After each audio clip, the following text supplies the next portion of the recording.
They sold me for 800,000. Not a house, not a car, not land or anything rational. Me. I stood on a rotating platform under lights so bright I could not see the back of the room at all. Below me, hundreds of people in tailored suits stared up. Not one of them saw a person up there. They saw a product, a rare one. And rare things in this world always sell at a price that turns your stomach.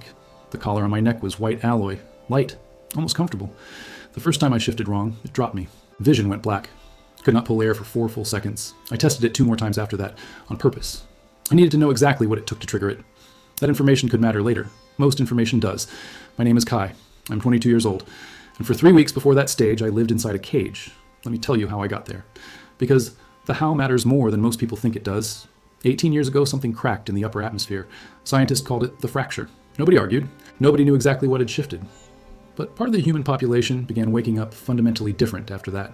No full transformations, no claws or fangs, just abilities. Reflexes too fast to be explained by normal biology. Senses sharp enough to read a room before you walked into it. Instincts that bypassed thought and simply acted. They called us the marked.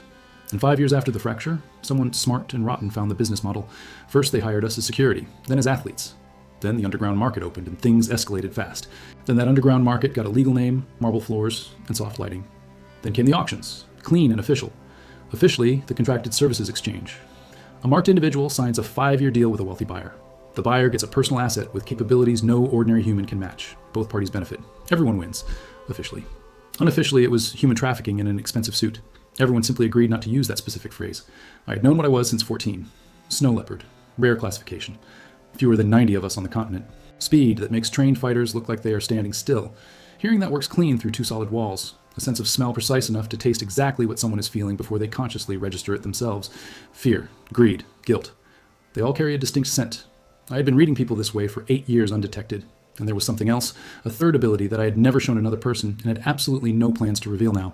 I hid what I was for all those years. Construction work, night freight shifts, cheap rooms, head down at all times. Because I understood the rule with perfect clarity. The moment anyone found out what I was, they would try to sell me. And then someone did exactly that. His name was Jay, my work partner for 2 full years at a cargo warehouse on the east side. When he ran short on rent, I covered him with no questions asked.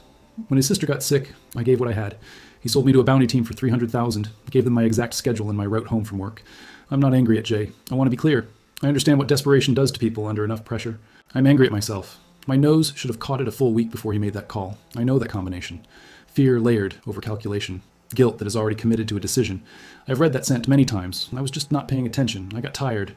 I got comfortable around someone I should never have stopped reading. That mistake cost me 3 weeks in a cage. It will not happen again. Not with anyone. Not for any reason at all. But those 3 weeks in that cage were not completely wasted.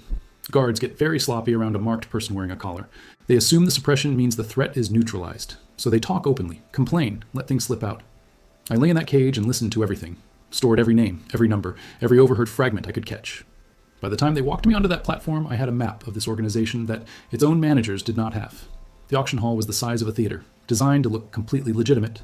Marble, recessed warm light, the kind of architecture that makes illegal things feel tasteful. As if spending $1 million on a person is refined.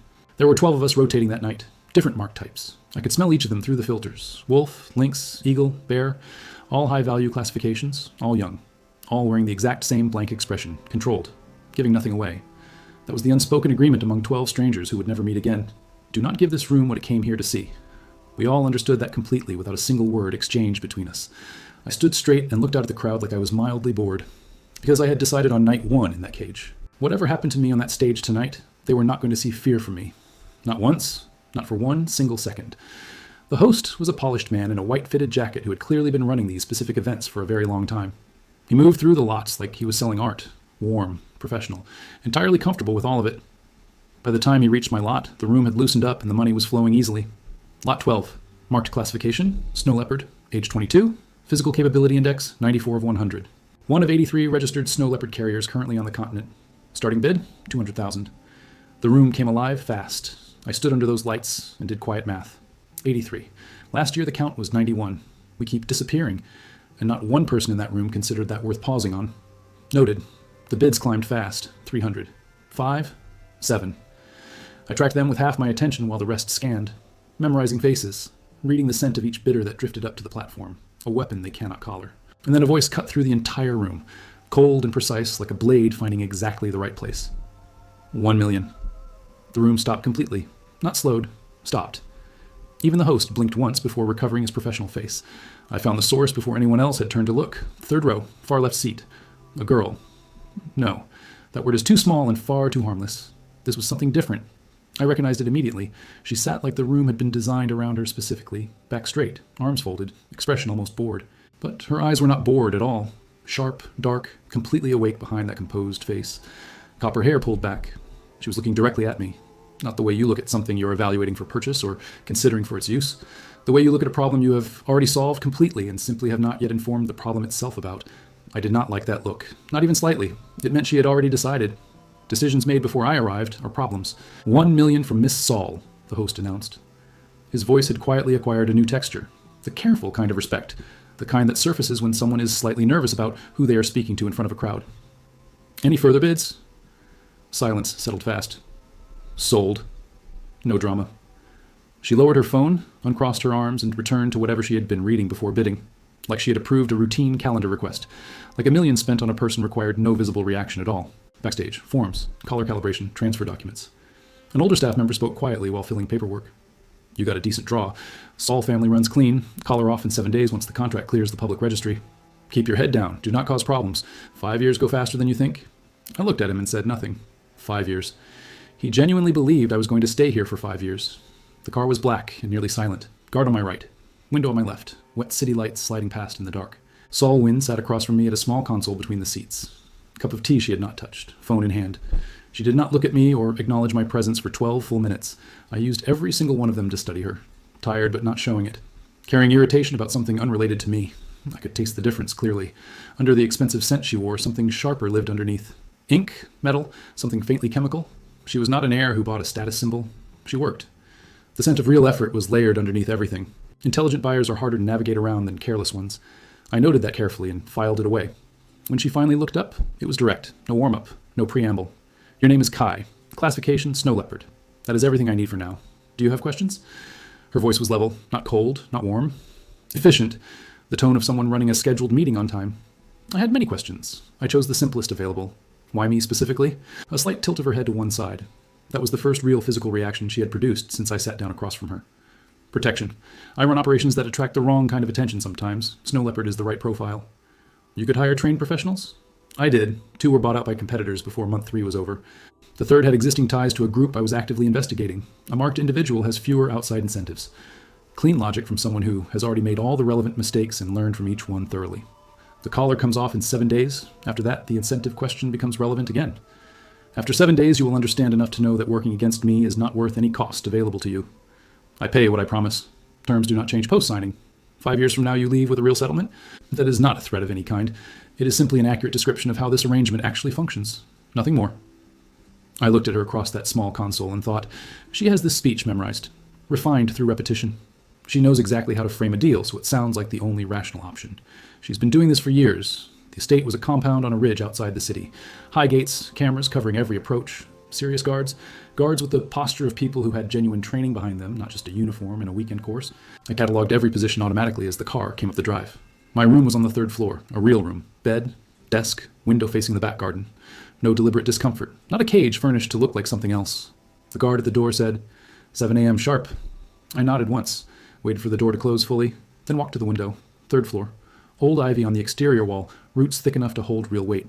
Camera on the corner sweeping right, blind spot to the left roughly 3 meters wide, garden directly below, open ground, perimeter fence, tree line. Roughly 200 meters of completely exposed space between the perimeter fence and any meaningful cover. I could have left that night, but I did not.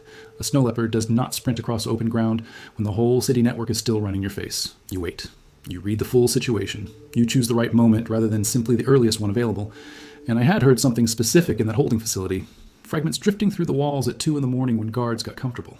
Names, numbers, a transaction that had nothing to do with marked contracts and everything to do with something else, something much larger moving behind this auction house, something none of the buyers in that hall knew existed.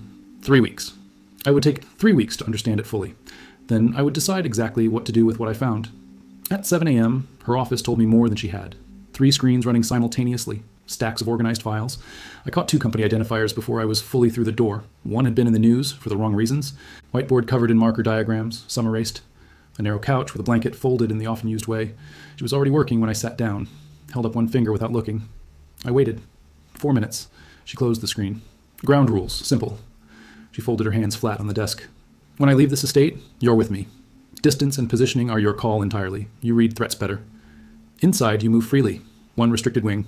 You will recognize it. Do not go there unless I ask, that is all. If you identify a threat I am missing, tell me immediately. If I am wrong and something happens, that falls on me. I looked at her steadily. And if I want to leave? She held eye contact without moving. 5-year contract is on public record. Breaking it has legal costs attached on your end. However, if you come to me directly and say you want to renegotiate, I will sit down and listen. That offer stands open. I do not keep people through fear. I keep them through agreements that are genuinely worth honoring. That is it. She said it completely flat. No warmth layered over it. No artificial frost either. Just the actual stated terms. I sat back and looked at this woman who had spent $1 million on me the way someone approves a quarterly budget line, and I felt something I had not experienced once across 3 full weeks inside that cage. Genuine and specific curiosity about her. Who exactly was Sol-in? What kind of operation was she running? What kind of trouble had found her specifically? And sitting underneath all of that, very quiet and very cold and completely patient, there was a second entirely separate thought. I would find out who runs this auction house. I would find out what they are moving behind the contracts and the lights. And then I would take the whole thing apart from the inside. Every name, every account, every person involved. But first things first. I looked at her across the desk and smiled. Easy, polite, giving absolutely nothing away. I smiled at her across that desk. Easy, polite, completely unreadable. Ground rules work for me. When do we start? Kai just agreed to play nice, but he is already 3 moves ahead of everyone in that room. Drop a comment below. Do you think Sol-in has already figured out what he is actually planning? The first 3 days I spent learning the estate the way I learn everything. Quietly, completely, without anyone noticing. Every morning at 7 I was at her office. Every evening I walked the perimeter once before the lights went down. Not because anyone asked me to, because information about your environment is the difference between options and none. The estate had 4 wings. East wing, her office, a conference room, 2 rooms I never saw anyone enter or exit. West wing, residential. Her quarters were at the far end of it. I noted the distance from every exit point automatically without thinking. North wing, staff, 12 people total. Cook, housekeepers, 2 administrative assistants, and 6 guards on rotation. South wing, open. Library, a gym that saw actual use judging by the equipment, and a room full of server hardware. That last room had a lock I had not seen on any other door in the building. Different manufacturer. Newer, much more serious. I walked past it twice on day 1 and kept moving. Some doors you note and do not touch. Not yet. Not until the time is right. The guards were professional. Not elite, but trained and disciplined. They ran their rotations without cutting corners. 2 at the gate at all times. 1 on each exterior corner after midnight. Cameras with no visible blind spots except 2. I found both of those blind spots on day 2. I did not use them. I just made sure I knew exactly where they were. Sol-in watched me do all of this and said nothing, which told me something important. She expected it. She was not surprised. That meant she had dealt with marked individuals before, or she had done enough research to know what to expect from us. Either way, she was not naive about what she had purchased. That made her more interesting and considerably more difficult. On the 4th day, she left the estate for the first time since I arrived. Black car. Same guard configuration as the first night. I sat in the back, across from her the way I had on the way from the auction. Console between us. She worked the entire ride. The destination was a tower in the financial district. 40 floors of glass and steel with the kind of lobby that tells you immediately that ordinary people do not work here. She moved through security like she owned the building, which I found out later was not entirely metaphorical. I stayed 2 steps behind and to her left. Read the room continuously. 14 people in the lobby. 3 with the specific posture of private security who were trying not to look like private security. One of them tracked Sol-in for 4 full seconds before looking away. I filed that away without changing my expression at all. The meeting was on the 32nd floor. Glass-walled conference room. 6 people already seated when we arrived. I positioned myself at the door. She did not tell me to stand there. She did not tell me to stand anywhere. She just walked in and let me make the call. I appreciated that more than I expected to. It told me something useful about how she operated when the stakes were real. The meeting was conducted in clean corporate language that meant very little on the surface and considerably more underneath. I'm not a finance expert, but I spent 2 years hauling cargo for companies that used exactly this kind of language to describe things they did not want documented clearly. By the end of the 40-minute meeting, I had identified 2 people at that table who were nervous in a way that had nothing to do with the agenda. One of them kept his hands flat on the table the entire time. People do that when they are trying to control something they are afraid will show on their face if they move. The other one smiled too consistently, not at the right moments, just continuously, like a setting he had switched on and forgotten to adjust. I said nothing during the meeting, nothing in the elevator, nothing in the car on the way back to the estate. I just held it. When we were 10 minutes from the estate, Sol-in looked up from her phone and said, "The man in the gray suit. What did you read?" I looked at her directly. She looked back at me without blinking or adjusting her expression even slightly. She was waiting. "Nervous?" I said. "Not about the content of the meeting, about being in the same room as you specifically. There is a difference." She held my eyes and asked it quietly. "Which kind of nervous?" "Because there are several different kinds, and they do not all mean the same thing." I thought about the exact scent. Fear is not a single thing. It has variations. Each one means something different. The kind that comes from knowing something you're not supposed to know, I said, and being unsure whether you do. Sol-In looked at me for 2 full seconds. Then she went back to her phone. She did not say thank you or acknowledge it further, but she had asked, and the asking told me more than anything she had said in 4 days of careful professional distance. She was testing me, not my speed or my strength, my read on people. She wanted to know if what she paid for actually worked. Fair enough. Honestly, if the positions had been reversed, I would have done exactly the same thing. You test what you paid for. That evening, she called me to her office at 9 p.m. This had not happened before. I sat across from her desk and waited. She put a single photograph on the desk between us, slid it across with 2 fingers. A man, 50s, silver hair, expensive coat. Do you know who this is? I did not. His name is Reno. He runs the largest private market acquisition network on the continent. I kept my expression neutral. Acquisition network. The polite name for what put me on that platform 3 weeks ago. He is also, she said, folding her hands, the primary reason I need someone with your specific capabilities close to me right now. She let that sit for a moment. I let it sit with her. Patience is one of the things an Ashapeller cannot take from you. Reno has been moving into legitimate markets for the past 2 years. Infrastructure, finance, communications. The companies in today's meeting control 3 of the 7 major data routing hubs in this region of the continent. If he acquires controlling interest in those companies, he controls who has access to what information and when. And in a world where marked individuals' locations are tracked and logged by the registry system, that matters considerably. I understood immediately. The registry was mandatory. Every marked individual was logged, located, and categorized. If you controlled the data routing infrastructure, you controlled who could access that registry data, and when, and how. He wants the registry, I said. Not a question. I had understood it the moment she connected the data routing infrastructure to the marked location system. Sol-In did not confirm or deny it directly. She just looked at me with those sharp, dark eyes and continued without missing a beat. I have been working to block his acquisition attempts for 14 months, she said. I have been mostly successful. Mostly. 3 weeks ago, someone inside my organization gave him detailed information about 2 of my active counter positions. Both collapsed within 48 hours. Both positions collapsed within 48 hours. I lost significant leverage in 2 of those 7 companies. She said it with the same flat, even tone she used for everything. But underneath the scent shifted slightly. Not fear. Something more controlled than fear. Anger that has been compressed into fuel. The man in the gray suit from today's meeting, I said quietly. He was in the room when it happened. He knows exactly what he knows. Sol-In looked at me for a longer moment this time. Not surprised. Confirming. Yes, she said. I believe so. That is why he was there. You brought me to that meeting to read him before you told me any of this, I said. She did not look away.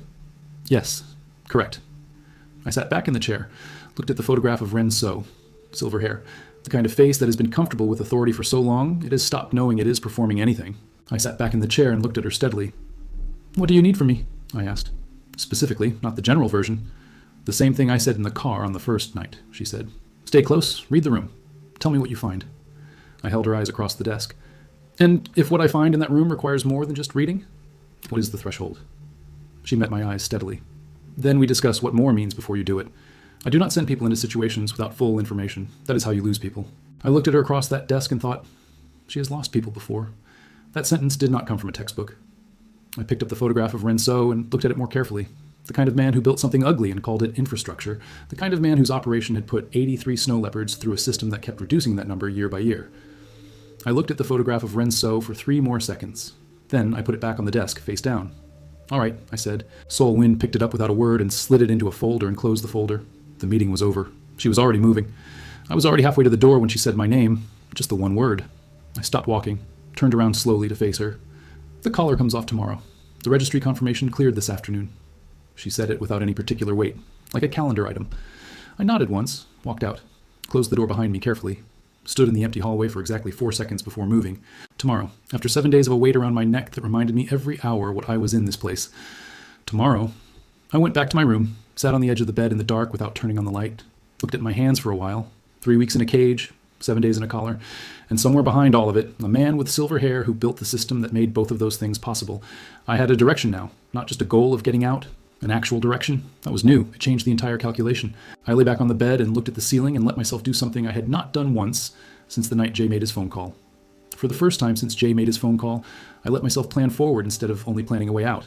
Different feeling entirely. The next morning, the collar came off at 8 a.m. in the estate's medical room. A technician, a small tool, a sound like a latch releasing, and then nothing around my neck at all. Just air, clean and ordinary. I had genuinely forgotten what that exact sensation felt like. I rolled my neck once slowly, said nothing to the technician, walked back to my room, washed my face, and went to find Sol-In. She was in her office, already working, screen full of numbers or documents. She glanced up when I came in and went back to her screen. "How does it feel?" she asked. She was not looking at me when she asked it. Her attention was on the document in front of her. I thought about how to answer that. It was a real question, not a polite one. "Like air," I said. I had forgotten what that was. She nodded once slowly, like that was the answer she had expected to hear. Maybe it was. She had probably asked before, with someone else. That afternoon she had another meeting, different location this time. A private dining room in a building I did not recognize. 2 people waiting when we arrived. A woman in her 40s with the specific stillness of someone who has spent years in high-stakes rooms, and her assistant doing a reasonable job of looking calm. Sol-in introduced me to the room without explaining what I was or why I was present. She said my name and kept moving forward. The woman, whose name was Director May, barely looked at me, which meant she had been briefed or she had made a rapid calculation about me and filed it. The meeting was about something called the Northern Corridor Agreement. I did not know what that was. I did not need to. What I needed was what was in the room. And what was in the room was a specific tension between Director May and Sol Win that had nothing to do with the Northern Corridor Agreement.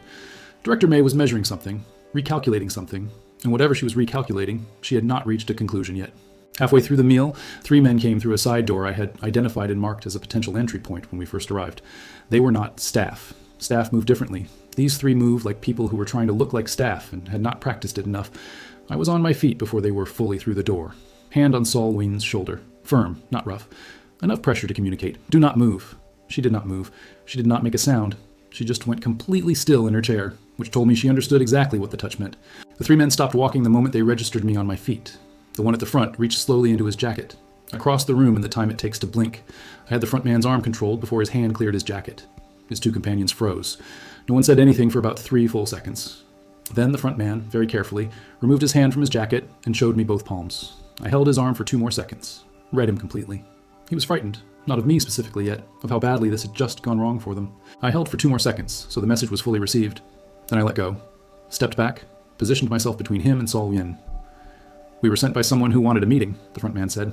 His voice was working to stay level, mostly succeeding. From behind me, her voice arrived, completely flat. No alarm in it, no fear, just factual. "With me?" she said. Just those 2 words. "Yes," the front man said. His eyes moved to me once, and then back to Sol Yin. He was watching me very carefully now. Smart of him. "Who sent you?" Sol Yin said from her chair. Still not a question. A request for information she was going to receive. The front man looked at me once before he answered the question. A quick check, like he was confirming whether answering was currently safe. "Renso?" he said carefully. "He would like to speak with you, privately, at whatever time and location you choose to name." The dining room was very quiet. Director May had not moved from her chair. Her assistant looked like he was reconsidering his career choices. Solin was quiet behind me for 4 full seconds. Then, "Tell him I will consider the request. Do not use side doors again. Ever." The 3 men went out the way they had come in. I watched the door until it was fully closed and then held on it for 10 more seconds. Then I turned back to the room. Sol-in was already picking up her fork, like the interruption had been a minor scheduling note. Director May was looking at me with an expression that had shifted significantly from the one she had walked in with. Director May had not moved from her seat. She looked at me for a moment, then at Sol-in. "Where did you find him?" she asked. "Auction," Sol-in said. She took a bite of her food. "Snow leopard. They are rare, but they are worth finding if you look." Director May looked at me for another 2 seconds, then back at Sol-in. Something in her recalculation had reached a conclusion. Director May looked from me, back to Sol-in. Something had finished resolving behind her eyes. "The Northern Corridor Agreement," she said. "I think we can proceed." In the car on the way back, I sat across from Sol-in and looked out the window at the moving city and thought about what had just happened. She had brought me to that meeting, knowing Renso might make a move. She had used my presence to shift Director May's calculus. 2 objectives in 1 room. She had not told me either of them beforehand. She had just put me in the room and let it happen. I sat with it for a moment. I wanted to be angry. The calculation was clean, and I had been a piece in it without knowing. But honestly, I would have done the same. "You knew he was going to send someone to that meeting today," I said from the window, still looking at the moving city. Not a question. "I suspected it was likely," she said. She was still looking at her phone, not avoiding the conversation, just efficient with her attention. "You used my presence in that room to close the deal with Director May at the same time," I said. Still not a question, just stating it. "Yes," the front man said. His eyes moved to me once and then back to Sol-in. He was watching me very carefully now, smart of him. She looked up. "Are you bothered by that?" I took a real second to check, not performing consideration for her benefit, actually running the question through and looking at the answer. "No," I said honestly, "but I would have been significantly more useful if I had known both objectives before we walked in." She looked at me steadily across the dark console for a moment. Then, "Agreed. That is a fair point. I will keep it in mind going forward." She went back to her phone. I went back to the window. Outside, the city moved in the dark, neon and rain, and people who did not know what was running underneath the surface of their ordinary day. Renso wanted a meeting. That was either a negotiation attempt or it was preparation for something that would not look like a negotiation. When someone like Renso offers you full control over meeting's terms, they are not giving you control. They are creating the appearance of it while positioning something you have not spotted yet. I filed that specific thought in the part of my mind that holds things until they become relevant. Let it sit there and stayed quiet. Back at the estate, I did my evening walk of the perimeter. Second week of doing it. The guards had stopped watching me do it after day 4. They had accepted it as part of the pattern. That was useful. On the north side of the perimeter, near the tree line, I found something that had not been there 2 days prior. Small. Coin-sized. Pressed into the gap between 2 stones at the fence base. I did not touch it. I crouched, studied it for 6 seconds, and stood up and kept walking like I had found nothing. Back inside the estate, I went directly to Sol Wynn's office. The light was still on under her door. It was past 11 at night. I told her what I had found and exactly where it was. She listened without interrupting. When I finished, she sat back in her chair and looked at the ceiling for 3 seconds. That explains the East Wing anomaly from this morning, she said quietly. She was processing out loud. More to herself than to me directly. I kept my voice even. What anomaly? She had not mentioned anything about this before tonight. This was new information surfacing. When one of the server room monitors logged an unusual external query at 4:40 a.m., I had not been able to identify the origin yet. She looked at me directly across the desk. Her voice stayed level. Someone has been inside this perimeter. Recently, possibly more than once. I held her eyes when I said it. Or they did not need to physically be inside, because they already had someone helping them from within. She held my eye contact without flinching or looking away. Yes, she said quietly. That is the other option. I have considered it. I sat down in the chair across from her desk without being invited to. She did not point this out. The man in the gray suit from the first meeting, I said. He is one name on the list, she said carefully. Not the only possibility. There are others with the same level of access. You have a list? Not a question again. I was starting to understand how she operated. She always had a list. 3 names, she said. People with access to both the information that leaked 3 weeks ago in the East Wing systems. And you have not made a move on any of them yet because you do not know which one it actually is. She nodded once. Correct. I leaned back, thought about the device at the fence line, thought about the timing of Renso's meeting request. He is pushing the timeline, I said. The meeting request, the device, the server query. He is accelerating. Sol Wynn looked at me with something I had not seen on her face before. Not quite surprised, something adjacent to it. Why would he accelerate? She asked. The tone had changed slightly. She was not testing me this time. She was asking. Because something changed, I said. Either he found out something that makes waiting dangerous, or something he was waiting for is no longer available. She said it quietly, almost to herself. The Northern Corridor Agreement. Director May signing it changes his available window significantly. Director May is going to sign that agreement, I said, which closes a specific door he has been planning to walk through. Soon. Sol Lin was quiet for a moment. Outside, the estate was dark, cameras rotating, guards at positions, a device in the gap between 2 stones that we both now knew was sitting there. The room was very quiet for a moment. Outside, the estate was dark. Then she asked it, How long before he actually moves on us? Days, I said. I was not guessing. I was reading the pattern the same way I read everything else. Not weeks, days, maybe fewer. She nodded slowly. Her expression had settled into something specific. Not fear, not uncertainty. The expression of someone who has just confirmed a timeline they had already prepared for. She held that for exactly 2 seconds. Her eyes did not waver. Then we move first, she said, clean and simple and completely decided. I looked at her. On which problem specifically? She met my eyes without hesitation. Both, she said, at the same time if possible. I looked at her across the desk in the quiet room at 11:30 at night and thought, she has been running toward this for 14 months. Everything she had built, every counterposition, every careful move in that corporate language, all of it was pointing here, and she had bought a snow leopard at an auction 3 weeks ago and put him in the room and waited to see if he was what she needed. I stood up from the chair. I need everything you have on all 3 names. Every detail. Not the summary version, the full picture. She held my eyes across the desk without blinking. That is highly confidential information about people who work for me and trust me. One of them is working against you, I said. And right now you need to know which one faster than you need to protect the other 2. She was completely quiet for 4 full seconds. I watched her work through it. Then she opened the desk drawer and placed a folder down. I picked it up. 3 names, 3 photographs, 3 detailed files.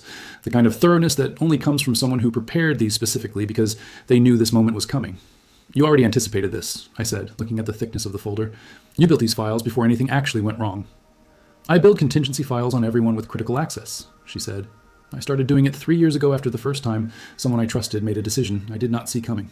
I looked at the 3 photographs. 2 men, 1 woman, all 3 with the specific background of people who had been carefully selected and carefully trusted and carefully given access to things that mattered. One of them had made a specific choice. A call placed, a file forwarded, a door left open that every instinct should have kept shut. I looked up from the photograph on top.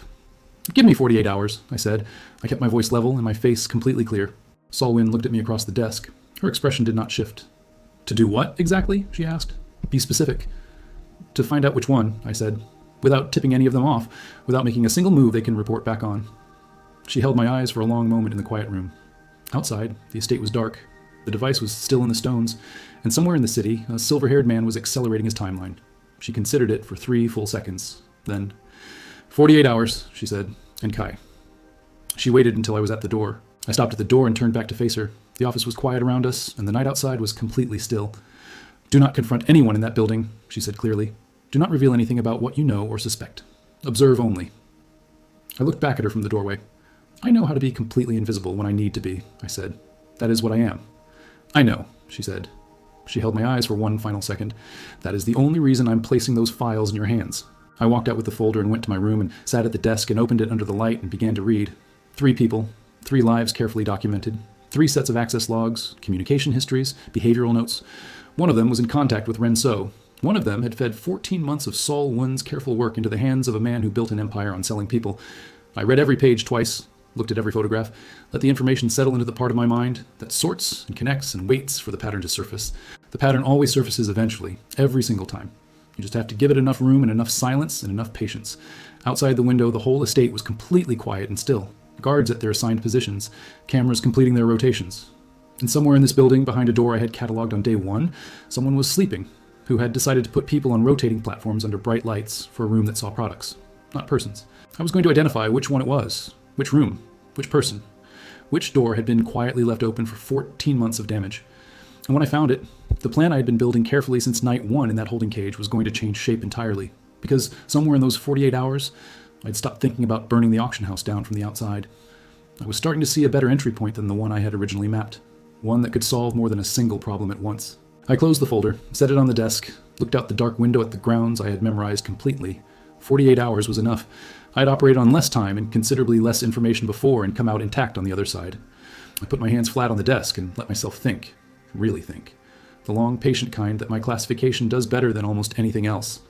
The night was quiet, the estate was still, and the plan that had started as escape was becoming something considerably more interesting than escape. Kai is already 3 plans ahead of everyone in that estate, and Sol In has absolutely no idea. Drop a comment. Do you think she can trust him? Or is he about to surprise her completely? The first name on the list was a man called Davin, head of internal communications, 12 years with Sol In's organization. His file was thick, thorough, the kind of documentation that comes from someone who trusted him completely and still kept records. Access logs going back 4 years, communication summaries, a behavioral assessment written 18 months ago by someone with good instincts. The assessment noted that Devon was methodical, reliable, and deeply uncomfortable with conflict. That last part was underlined. I read every page of the file twice through. Then I set it aside on the desk and moved to the second name on the list. Her name was Yoon, Director of Financial Operations, 7 years in the organization, joined after a decade at a major banking institution. Her file was thinner than Davin's, but more precise, less history, more current detail. Someone had been watching her more recently. The behavioral notes on Yoon were brief, sharp under pressure, adapts quickly. Occasionally makes decisions slightly outside her designated authority. That last line was not underlined, but it should have been. The third name was a man called Seb, head of estate security, 4 years. Former military background, private sector before this. His file was the most technical of the 3. Access routes, system authorizations, override codes he held. The kind of file you build on someone who controls physical security. I read all 3 files twice through and then sat in the dark for a while and let the information organize itself. 3 people, 3 different kinds of access to critical information, 3 different paths the leak could have traveled through. If it was Devon, the information went out through internal communications channels. Traceable in theory, but only if you knew what you were looking for. If it was Yoon, it went through financial data structures. Harder to spot, because financial data moves constantly and volume disguises specific transfers.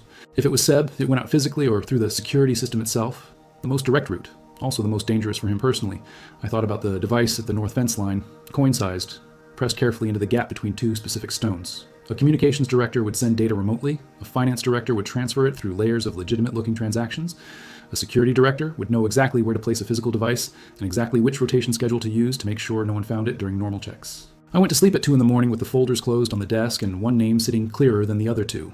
The next morning I did my routine like every other morning.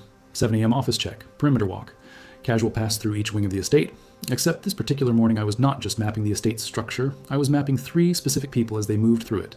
Devan arrived at 8:15, gray jacket, moved through the east wing without stopping, went directly to his office on the 2nd floor. I watched him in the reflection of a glass door at the corridor end. He did not check behind him once, did not hesitate anywhere.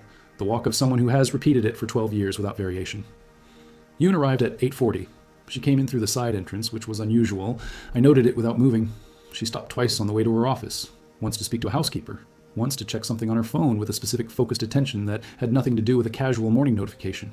She looked up from the phone screen, put the phone away, and continued walking toward her office. The entire sequence took 11 seconds. 11 seconds is a long time to look at a phone when you are walking through a building you have worked in for 7 years. Seb, I watched on the camera feed from a secondary monitor in the East Wing room that no one had told me about but that I had found on day 3. Seb completed his morning security check at exactly 6:30. Standard rotation path. Correct timing throughout. Nothing visibly irregular. Except at 6:47, he deviated from the standard path by approximately 40 meters on the north perimeter. That deviation in his path brought him to within 20 meters of the exact location where I had found the coin-sized device the night before. He was there for less than 90 seconds. Then he rejoined the standard rotation path as if nothing had happened. I sat back from the monitor. 90 seconds, 20 meters from the device, a deviation from a path. He had been running the same way for 4 years. I had my name. The question now was not who. The question was what to do with it in a way that served more than one purpose. I could walk to Sol-Yin's office right now and give her the name. She would remove Seb from his position. The leak would close immediately. But the device at the fence line was still active, and Ren So was still accelerating his timeline. And the real question was not just who inside this estate was feeding him information. The real question was what Ren So was planning to do with it once the Northern Corridor Agreement closed his window. If I told Sol-Yin now, she would remove Seb and close the breach immediately. But Ren So would know the channel was cut. A man who has been building something carefully for 14 months does not stop because one single channel goes quiet. He adapts fast. He would adapt. And the next move would be harder to see coming because it would come from a direction that had not been mapped yet. But if Seb was still in place when Ren So made his next move, the move would come through that channel. If I was watching that channel, I would see it in real time. I sat with that logic for a full 20 minutes, turned it over, checked it from every angle I could find. It held. I went to Sol-Win's office at 10 a.m. and sat down across from her desk. She was on a call. She held up one finger. I waited 4 minutes. She ended the call and looked at me. "The 48 hours are not up yet," she said. "I know," I said. "I found something and I need to discuss how we use it before I give you the name." She was quiet for 2 full seconds after I said it.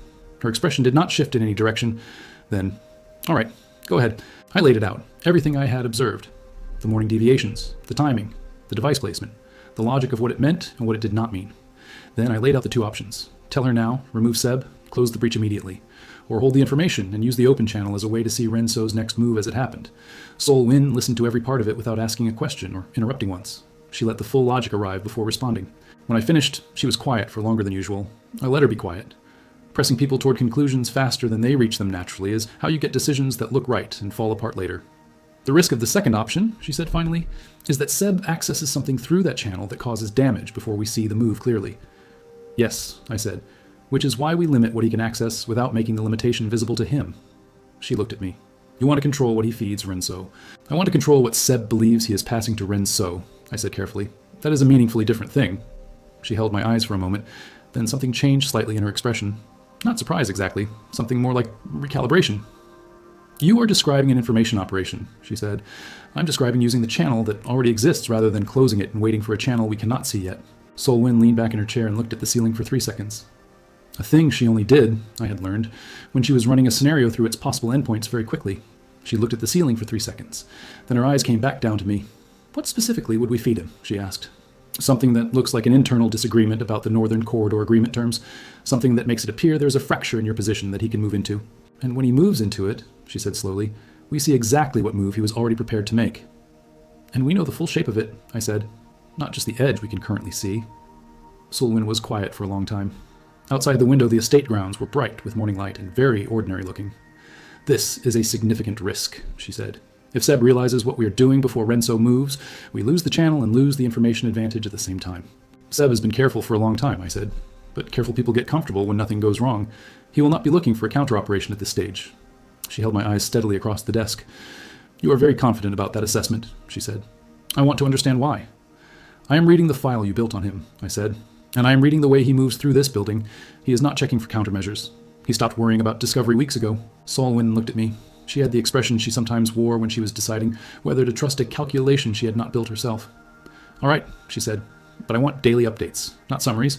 What you see, when you see it, in full." "Agreed.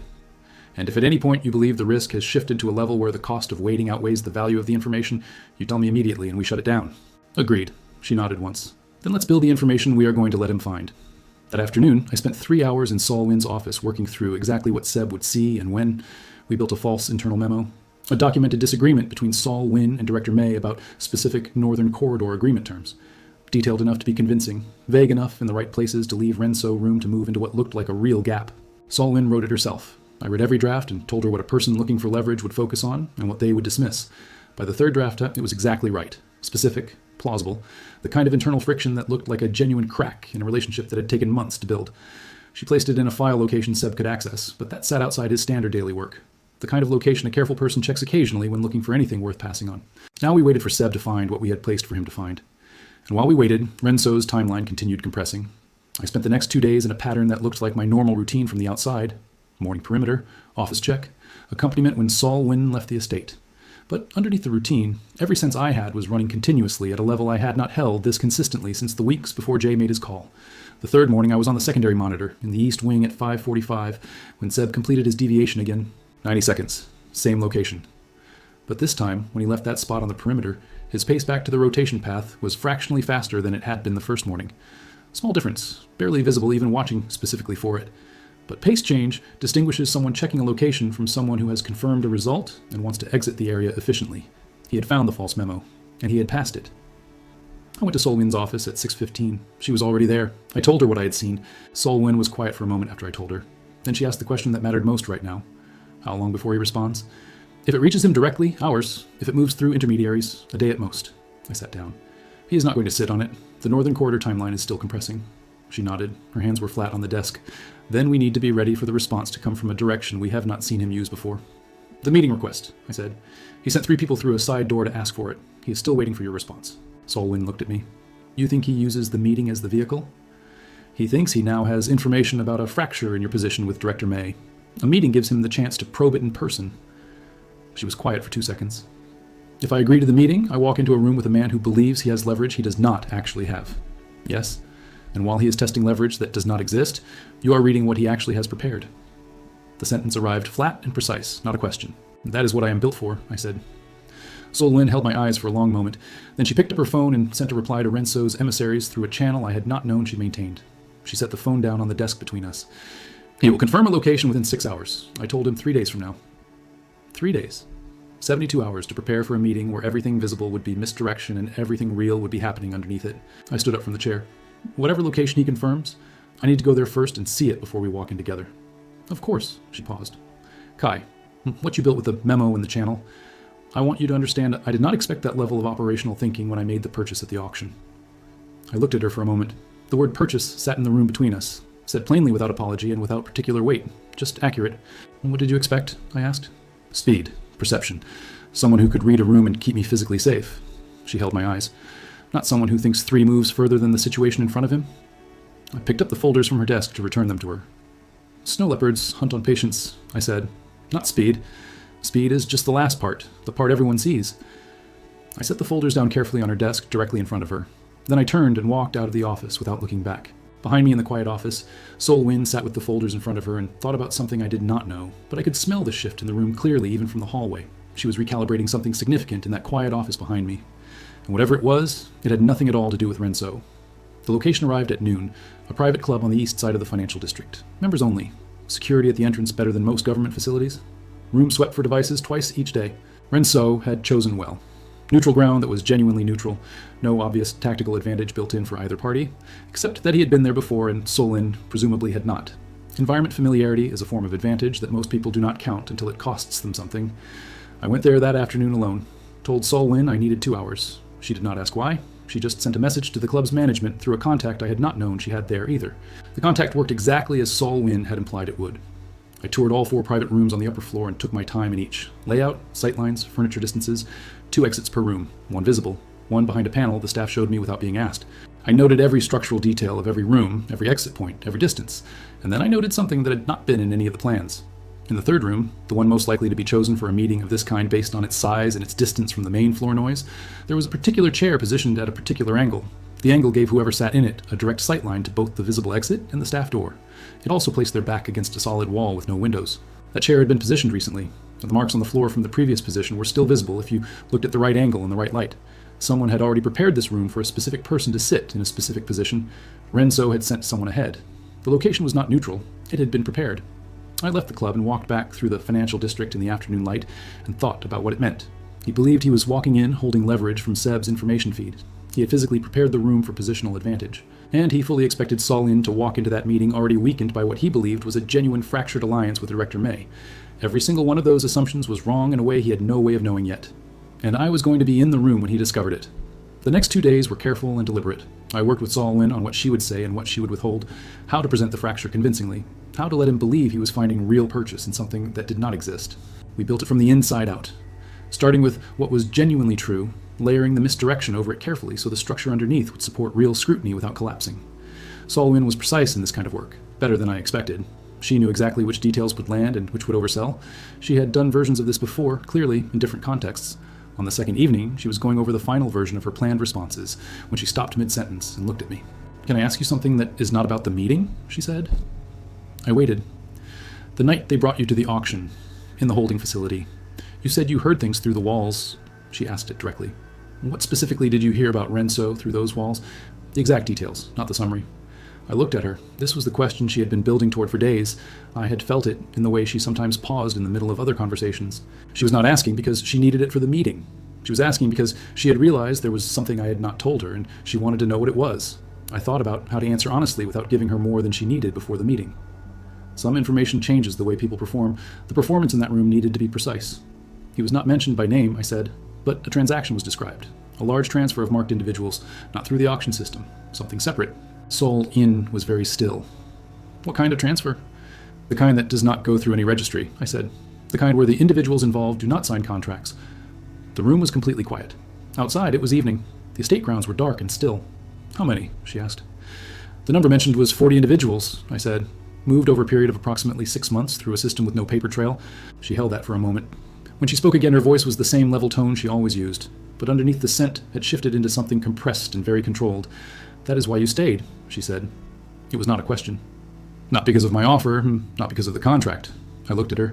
"I stayed because I needed a position inside an operation that was already pointed at him. Your operation." She was quiet for a long moment. "And now?" "Now I am 3 days away from sitting across a table from the man who built the system that processed me and 82 other people this year alone." The number sat in the quiet evening room between us for a moment. She did not look away from it or try to minimize what it meant. "What are you planning to do in that room?" she asked. Her voice was careful, measured, the voice of someone who needed an honest answer before they decided how to proceed. I thought about the 40 names I did not know. People moved through a system with no registry and no contracts. People who had disappeared into something even Sol-Win's 14 months of careful work had not been able to fully map. "I'm planning to read him," I said. "Completely. Everything he believes he is concealing, everything he has already moved, and everything he is still planning to move." She held my eyes. "And after you have read him completely, what then?" I met her gaze directly. "After that, I will know enough to make it stop." Sol-In looked at me for a long time. The evening was completely quiet around us.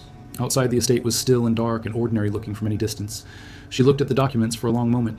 Then we go to the meeting," she said. "And we do precisely what we planned to do."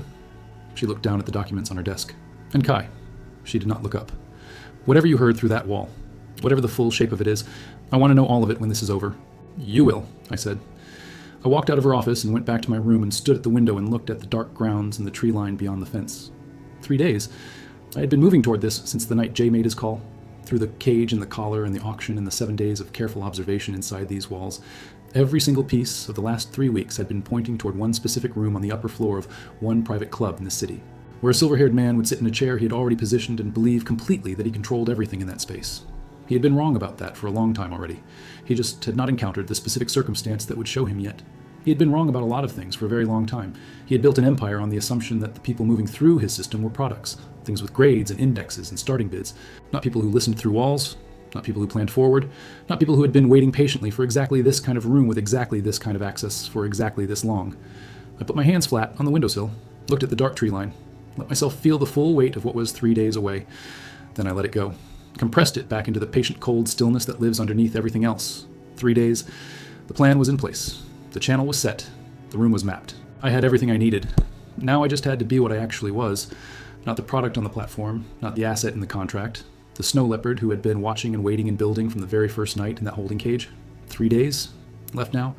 Renso walks into that room believing he holds every card. He has been building toward this meeting for 14 months, and he is ready. He has absolutely no idea what has been carefully sitting in that room waiting for him for 3 full days already. Drop a comment. What do you think Kai actually does when he sits across from the man who built the system that sold him?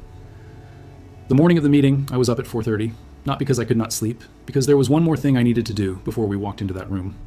I went to the secondary monitor in the east wing, pulled up the camera feed for the north perimeter. Zeb's rotation had already started. I watched him complete the standard path twice. On the second pass, he deviated again. Same location, same 90 seconds. But this time, when he rejoined the path, his shoulders were different, slightly lower than usual. The specific drop that comes when something you were expecting to find was not there. The device was gone. I had removed it 2 nights ago and replaced it with an identical one that transmitted nothing. Zeb had just discovered the transmission had stopped, which meant he was going to report that to someone before the meeting started. And when that report reached Renso's people, he would know something had changed. He would walk in with less certainty than yesterday, slightly unsettled and slightly off the clean, unbroken confidence he had been carefully building in the days leading toward this specific meeting. Good.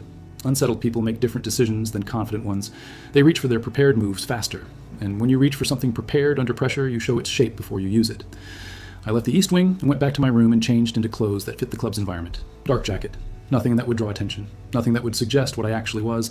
At 7, I knocked on Sol In's office door. She was already dressed. Dark blue. Her hair pulled back the way it always was. She looked the same as every other morning, but her hands when she set the coffee cup down were completely still in a specific way. Not the stillness of calm. The stillness of someone who has been holding themselves carefully controlled for long enough that it has become its own form of tension. Noticed. I did not say anything about it. Seb checked the device this morning, I said. It was not transmitting. He will report the silence to Renso's people before we arrive. She absorbed that. Does that change anything on our end? It gives him one piece of information we did not put there ourselves. He will know something shifted in the last 48 hours. But not what? No, not what? She picked up the coffee cup again, held it without drinking from it. Will he cancel the meeting? No, I said. He already has the memo. He believes he has the leverage. A silent device is a complication, not a reason to walk away from what he thinks is an advantage. She nodded once, set the cup down. Then we go. The car ride was quiet. She worked her phone. I watched the city move past the window and ran through the room layout in my mind for the last time. 3rd room on the upper floor. The prepared chair was against the far wall, exactly as I had found it. Sightline to both exits from that position. 11 meters from the door, 4 from the service panel, 2 pieces of furniture between the main seating area and the wall. I'd mapped it until it was as familiar as the estate grounds. In a room that feels mapped, nothing can surprise you. Things happen, but they do not catch you. The club's entrance was quiet at this hour. A doorman who recognized Sol Yin's name and stepped aside without making it obvious he was doing so. Elevator to the upper floor. A hallway that absorbed sound. I pushed the door to the 3rd room open and held it for Sol Yin. Renso was already seated inside when we walked in together. He was sitting in the prepared chair. Of course he was. It was the chair that gave him the sight lines and the wall at his back. He had positioned it, and he knew exactly why. He looked exactly like his photograph. Silver hair. A face comfortable with authority for so long it had stopped performing anything. The expensive coat he wore in the photograph. And eyes that were already running their first calculation the moment we walked through the door. 2 people with him. One seated to his left with the specific look of a financial advisor or lawyer. One standing near the door. The one standing near the door was not there by coincidence or out of habit. He was specifically positioned to manage what went in and out. I assessed the standing one in the first 3 seconds. Former military, private sector transition, roughly 3 years out. Good, but not exceptional. I had already identified the 3 specific responses I would use if he became a problem. Sol Lin sat down across from Renso without acknowledging anyone else in the room. Composed, contained, completely in control of what she was showing. The exact version of her that had walked into the financial district meeting 17 days ago and closed 2 objectives in a single room. I moved to a position to her right and slightly behind her chair. Not threatening, not passive. The specific position that communicates everything necessary. The position that says, I'm here, I'm watching, and I assessed everything in this room before you finished noticing I was in it. Renso looked at me once. A real look, not a glance. He took 3 seconds on me specifically. Then he looked back at Sol Lin. Thank you for agreeing to this meeting, he said. His voice was exactly what his face had suggested it would be. Measured, precise, calibrated. The cadence of someone who has chosen each word in advance and is fully confident they will land exactly as intended. Of course, Sol Lin said. Equally measured, equally precise. 2 people who had been playing versions of this game for a long time, sitting across a table from each other for the first time. I stood completely still 2 steps behind Sol Lin and opened every sense I had to its full range. Quietly, completely. Renso's scent was controlled confidence with something underneath that he was actively holding below the surface. Not fear, calculation. The specific kind that surfaces when you have a plan and are checking in real time whether current conditions still match it. The silent device had landed. He knew something had changed. He was here anyway because the memo gave him what he believed was enough. I understand the Northern Corridor Agreement has created some internal complexity for your organization, he said. He said it gently. He said it the way you offer an exit to someone you are fully confident is already struggling with the weight of what they are carrying. Sol Lin paused for exactly the right length of time. Not too long, not too quick. It is a significant agreement. Significant agreements produce discussion. Of course, he smiled slightly, though I understand the discussion has been somewhat more substantial than expected. He was probing. The memo had said there was a fracture between Sol Win and Director May. He was testing whether she would acknowledge it, whether the weight of it showed in the room. Sol Win let a very small amount of something show. Not much, just enough. A micro-tension in the way she held her shoulders. Something that a person who was looking for a crack might read as the edge of one. She was performing it exactly as we had built it, showing him the surface of the thing without the thing itself. I was watching Renso's face the entire time she performed it, and I saw the exact moment he believed what she was showing him. A very small shift. Almost nothing. But the calculation behind his eyes moved from checking to landing. He had found what he came to find. He believed the fracture was real, and that was the specific moment I shifted my focus from what he was saying to everything he was not saying. The real read started there, because a person who believes they have confirmed their leverage stops scanning the room and starts thinking about how to deploy it. The attention shifts inward. The performance relaxes by a fraction, and in that fraction, what has been controlled starts to surface. Renso relaxed by exactly that fraction. His attention shifted inward, and in that shift, I had everything I needed to read him completely. The first thing I read clearly underneath the controlled confidence was fear, not of Sol In specifically, not of me, of something external, of something with a timeline, a deadline pressing on him from a direction completely unrelated to the Northern Corridor Agreement. The second thing was a transaction, not the one Seb had been feeding him, something larger, something already in motion that this meeting was supposed to accelerate or protect. The third thing was a name, not spoken aloud, a scent association, the way human emotion links to specific memories when it surfaces under real pressure, a name that was connected to both the fear response and the transaction at the same time. The same single source was generating both signals. I held all three things carefully in the part of my mind that does not react immediately to what it receives. It just stores. It just builds. Renso was speaking, offering Sol Win what he framed as a collaborative opportunity, a way to resolve the Northern Corridor complexity through a shared position in 2 of the 7 data routing companies. On the surface, it sounded entirely like a collaborative business proposal. Underneath that surface, it was a trap with very careful construction. If Sol Win accepted any part of that proposal, she handed him a foothold in the exact infrastructure he had been targeting for 14 months. 1 foothold, then leverage, then control. That was the complete architecture of how he built every single thing he'd ever built this way. Sol Win was listening with complete attention, nodding in the right places, asking the specific questions that kept him talking and relaxed. Every minute he was talking, he was giving me more. Every relaxed sentence was another layer surfacing. The shape of the transaction, the timeline, the pressure point. 17 minutes into the meeting, I had enough. I knew what he was moving. I knew the direction it was coming from. I knew the name attached to the fear underneath the confidence. And I knew one thing more that I had not expected to find in that room. Renso was not the top of the system. He was the visible operational layer of the system, the face that negotiated, acquired, and managed, the part that could be seen and traced.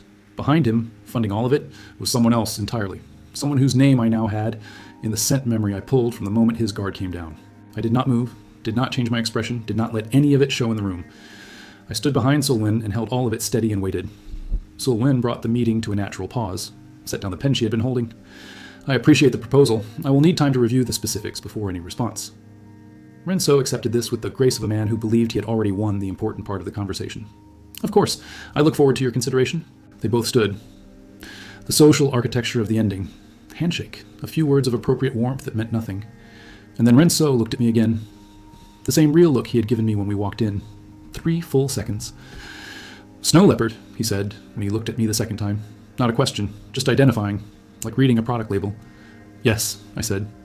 He nodded once, like he was filing the information.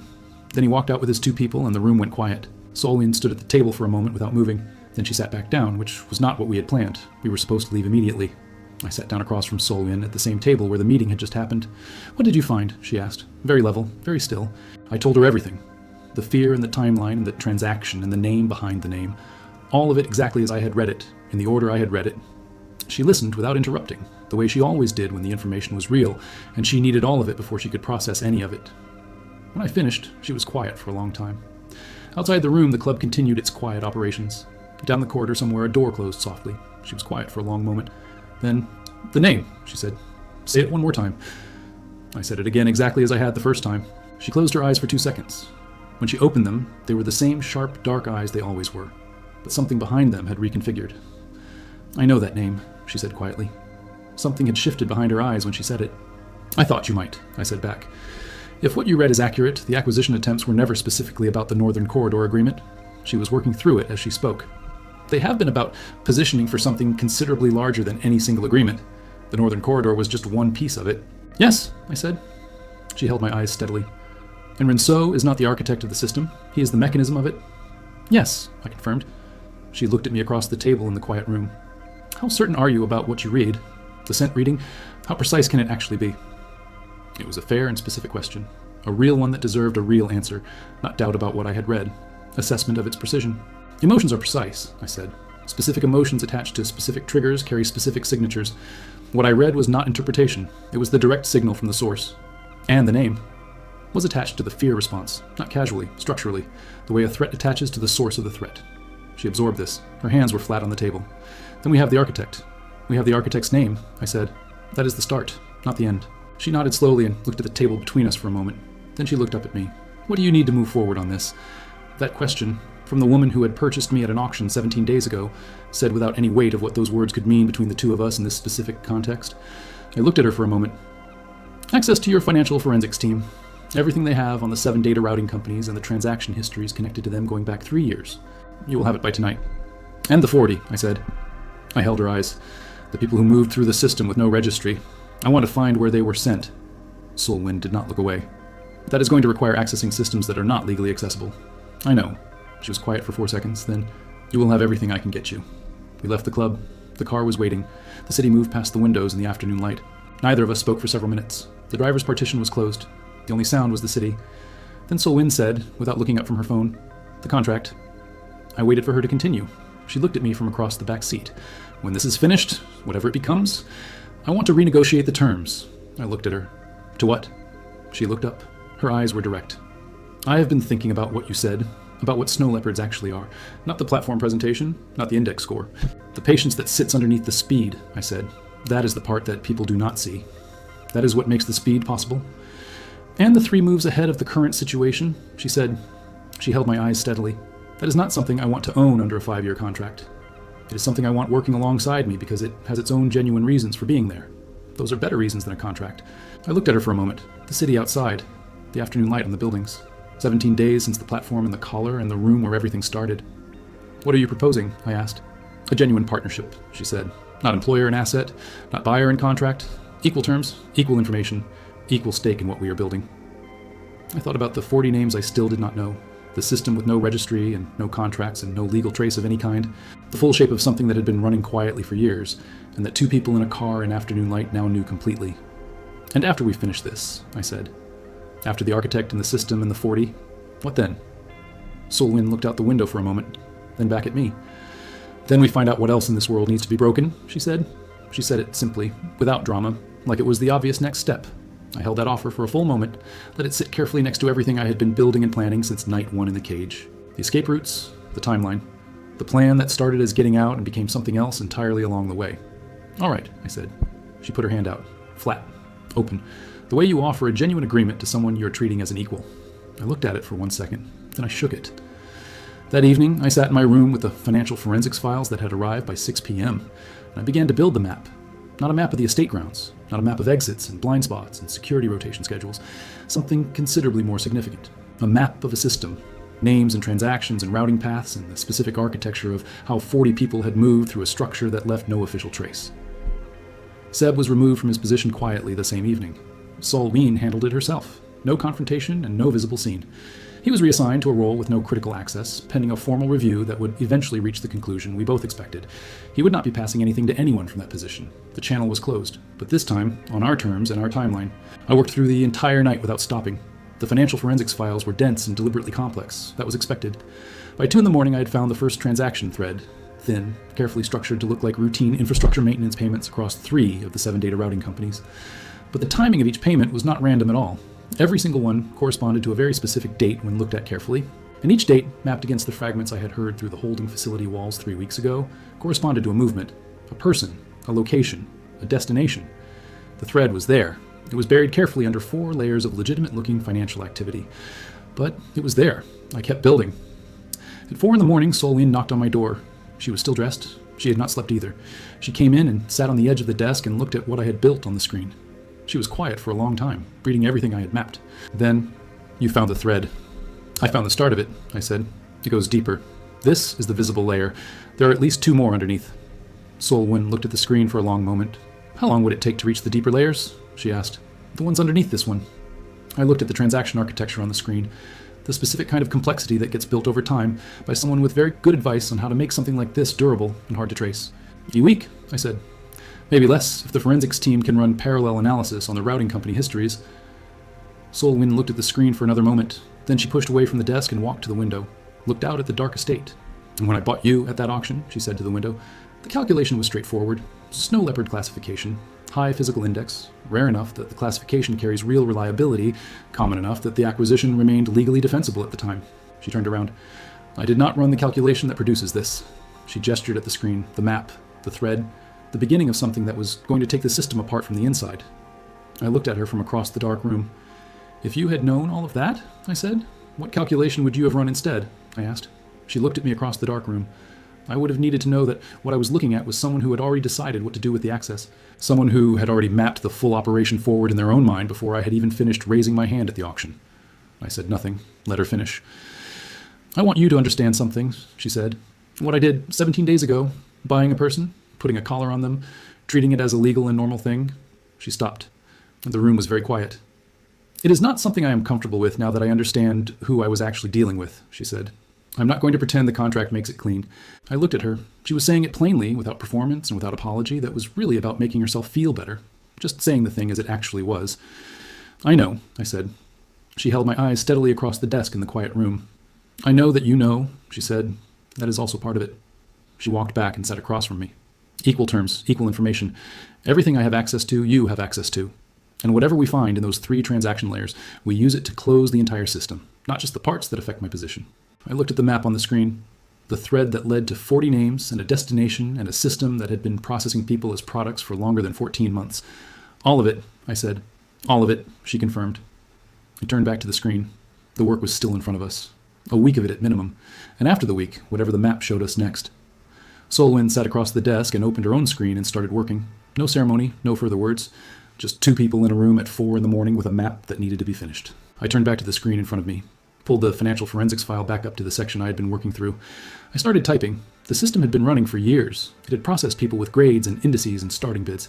It had built an empire on the assumption that the things moving through it were products. It had not accounted for one of those products being a snow leopard who spent 3 weeks in a cage learning the organization's structure through the walls. It had not accounted for a woman at an auction raising her hand for $1 million because she needed something precise in a room where precision mattered. It had not accounted for what actually happens when a snow leopard's patience runs out and the long waiting period is finally over. I kept typing through what remained of the night. Solwyn worked across the desk from me in complete and comfortable silence. Outside the window, the estate was dark, and the tree line beyond the fence was beginning to show the first thin gray of very early morning. The plan had started as escape. It had become something considerably more permanent, and it was only just beginning.